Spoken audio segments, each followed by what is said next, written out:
Good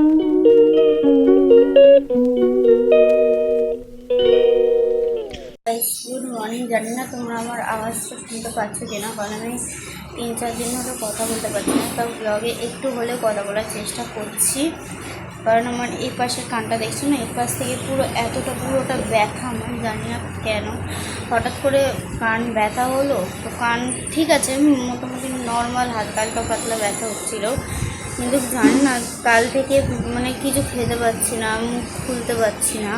তো মা সকালবেলা এখানে রুটি দিয়ে গেছে, আমি এক পিস এখনও পুরো কমপ্লিট করতে পারিনি, এত দাঁতে ব্যথা। সকালবেলা পড়াতে এসেছিলো, বাট আমি শুধু লিখে গেছি, মানে স্যার পড়িয়ে দিয়েছে আর আমি সেটাকে শুনেছি। আমার মানে কথা বলে পাচ্ছি না, কষ্ট করে খাচ্ছি, মানে কী বলবো। তো আমরা এখন যাবো ডাক্তারখানায়, মানে মধ্যমগ্রামে যাবো ডাক্তার দেখাতে। তো চলো। ছিল ভেন্ডি আলু ভাজা আর রুটি। এখানে এতগুলো রুটি আমার না, এখানে মাও আছে, মা জাস্ট ঘর মুছছে। এখানে আরও ভেন্ডি আছে, জাস্ট এইটু করে ছিঁড়ে খাচ্ছি, কারণ আমি মানে মুখ খুলতে পারছি না, করতে পারছি না, আমি খাবো কী করে।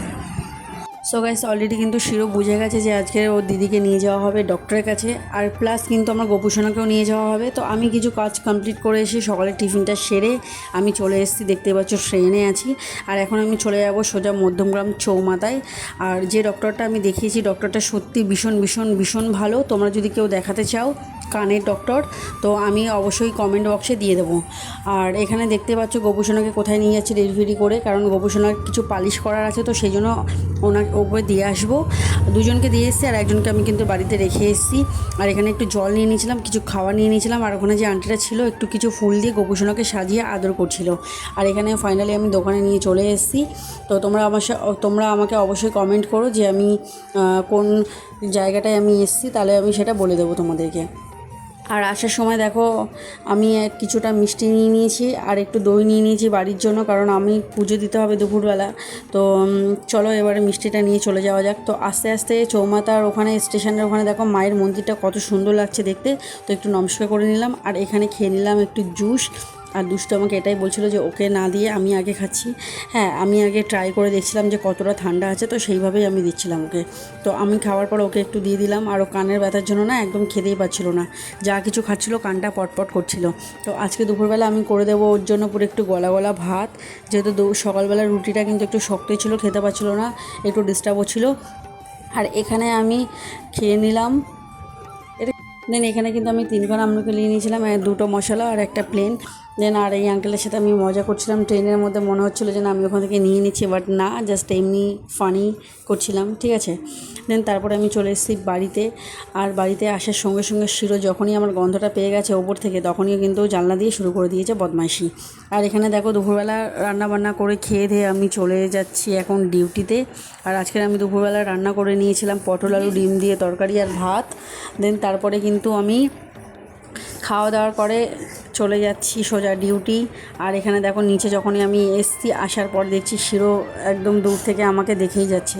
তো খারাপ লাগে একটু, তো কিছু করার নেই, কারণ যেতে তো হবেই। আজকে যাওয়ার কোনো প্ল্যানিং ছিল না, কারণ দুষ্টুর শরীরটাও খারাপ ছিল, তো সেই জন্য আমি ভাবছিলাম যে যাব না।